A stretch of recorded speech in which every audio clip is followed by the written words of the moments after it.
On Saturday night, Mary told James she had to go to a company party. James couldn't shake the uneasy feeling inside him.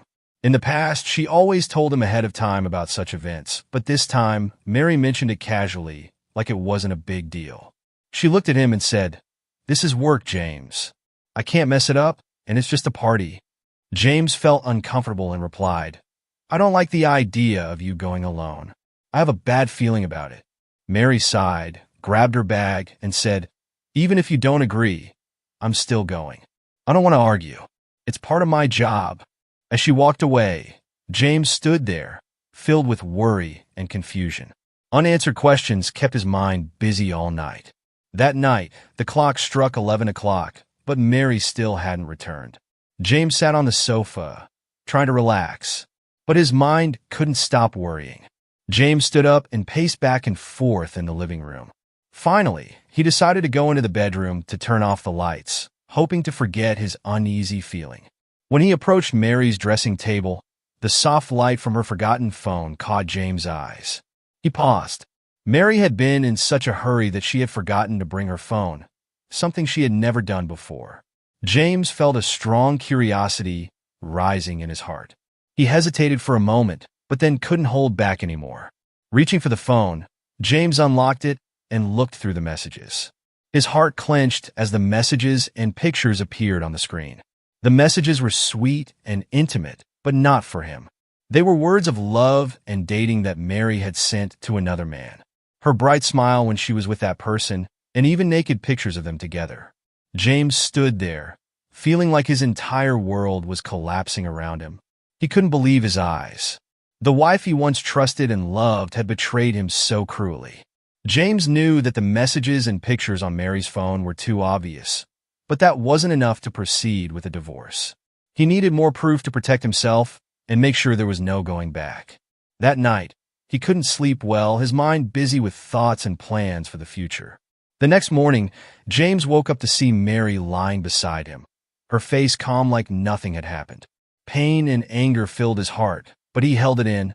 He knew he couldn't rush things. "Why are you up so early?" Mary asked. James tried to stay calm and answered in a normal voice. "Nothing. I just need to go to the bathroom." He stood up, left the bedroom, and walked into the bathroom, trying to calm himself down. Looking in the mirror, he found himself having to pretend that everything was fine, even though his heart was broken. After washing his face and organizing his thoughts, James walked out with stronger determination. He knew he needed a clear plan to get out of this relationship safely and without leaving any shortcomings. He decided to hire a private detective to monitor Mary's every move, collecting more solid evidence of the affair. The plan was outlined. James would continue to pretend to know nothing, stay calm, and wait for more evidence. Meanwhile, the detective would closely monitor Mary, making sure not to miss any details. The next morning, James received a report from the detective via email. It detailed that Mary had met a man at a small coffee shop where they sat drinking and talking for a few hours. The detective said there was no strange behavior, no signs of affection, just a normal talk. Afterward, both of them left the shop and went home, with no signs of an affair. On Tuesday evening, Mary told James she would be home late because of work. James stayed calm, showing no emotion, and just nodded. He knew things wouldn't end as easily as the night before. In his mind, he had a plan and decided to wait for what would happen next. Around 10 p.m., as James sat in the living room, his phone buzzed. It was a message from the detective. The detective reported that Mary had met the same man again, and this time they left the office together, heading toward the city center. At 11 p.m., James' phone buzzed again with another update from the detective. He opened the phone with a heavy feeling, his heart filled with anxiety. The first images that appeared made him petrified. Entering a hotel, the detective had worked very carefully, sending James not only clear photos but also videos. The next photos and videos not only stopped the video, recorded them taking off their clothes and having sex without any restraint. James felt as if the blood in his body had frozen. His heart was pounding, but everything around him seemed to become silent, had stopped. The evidence was too obvious, undeniable. James knew that this marriage was over and there was nothing left to save. The next morning, while Mary was still asleep, James planned the next step. He called to make an appointment with a divorce lawyer, whom he had researched before but had never thought he would need so soon. He did not want to waste any more time, because this betrayal had exceeded his tolerance limit. At the lawyer's office, James presented all the evidence the detective had collected: photos, text messages, and even a video of Mary and the other man at the hotel. The lawyer listened carefully, nodding in confirmation that this was enough evidence to proceed with the divorce quickly without having to face too many legal difficulties.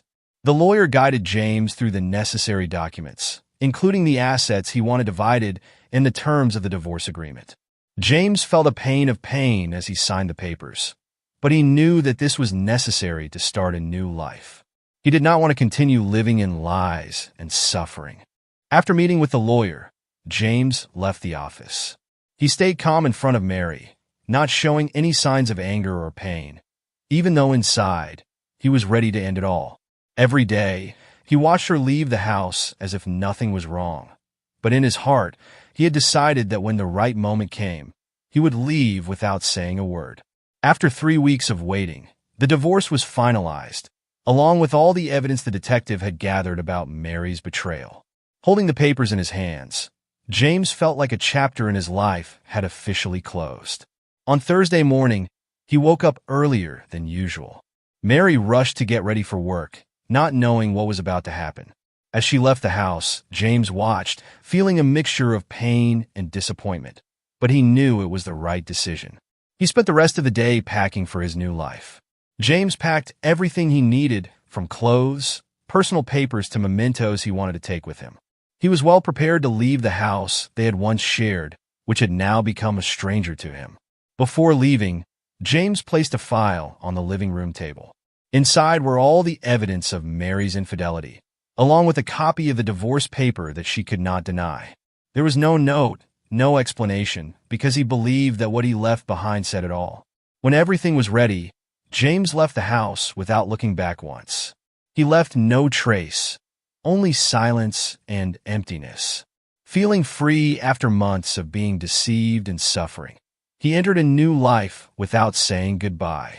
That evening, when Mary returned home, everything seemed strangely quiet. She walked in the door, calling James' name, but received no response. The house was quiet. Only the dim light from the living room lamp remained. Mary entered and quickly realized the abnormality. On the table, a document was placed neatly, as if waiting for her for a long time. Mary opened the document with a bit of curiosity, but immediately her face paled when she saw the content inside. It was clear pictures of her and the other man in intimate moments, nude pictures, undeniable pictures of sex, all exposing her betrayal of James. In front of her was the divorce papers, with James' signature clearly visible. He had decided to leave her, without a word of warning, without a chance to explain or apologize. Mary stood there, stunned, unable to believe that in a moment her marriage had ended. James left without saying goodbye, without any blame or explanation. He left behind only the harsh evidence and the divorce papers, ending everything they had. Mary collapsed, feeling the emptiness around her. She knew it was too late to fix anything. James was gone from her life, taking with him their trust, love, and all their dreams for the future. Mary was left with nothing but loneliness and deep pain, facing the consequences of her own betrayal. She tried to call James as soon as she realized what had happened, but it was no use. His phone was off, and there was no way to reach him. She kept calling and sending message after message, but all she got in return was silence. Mary realized that James had completely vanished from her life, leaving no trace behind. She had to face the results of her bad decisions. There were no more excuses, no more chances to make things right. Just the harsh truth that their relationship was over, for good. A chapter in their lives had ended, filled with tears and heartbreak, leaving both of them with pain they would each have to deal with in their own way. Second story. Hi everyone, I've never shared this full story before, but I need to get it off my chest. A year ago, a new guy started working at my job, and we began dating.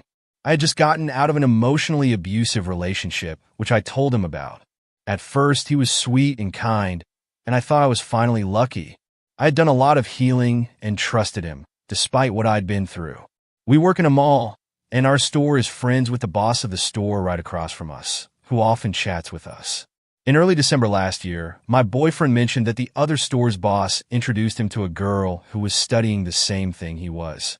He asked if he could message her, and I said it was fine as long as they didn't get too close. We never talked about it again, and he didn't bring it up either. Well, it turns out they did get too close, and on Christmas Eve, he told me he kind of wanted a break. He didn't mention her, but I felt something was off and like he was hiding something. I didn't think of her at the time. During the holidays, from Christmas Eve to New Year's Eve, he kept saying he wanted to be with me and loved me, but then he started saying he saw me more as a friend. On New Year's Day, he dumped me, saying he wasn't ready for a relationship but begged me to stay friends. It felt like he was feeling guilty. He even took an Uber home while I was crying in the snow. Afterward, he was a terrible friend. It was clear he was talking to someone else but hiding it from me. He even kept me as a backup, saying maybe we could get back together when he was ready for a relationship. I asked him several times if he was seeing someone else, and he always said no. Imagine my shock when he blocked me 2 weeks later. It was actually my manager who told me that my ex was dating someone else. My manager was always on my side and knew he wasn't a good person. After doing some digging, I found out it was the girl from the store across from us. Apparently, they had been going on dates during the holidays while we were still together. I confronted him and called him every name I could think of.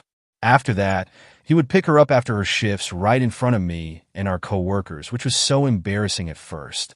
I wanted to confront her, but I never did. It doesn't bother me as much now, especially since I found another job, but sometimes I remember it, and it still hurts. I feel like I can't trust anyone anymore, and it's hard knowing they got away with it and seem happy together.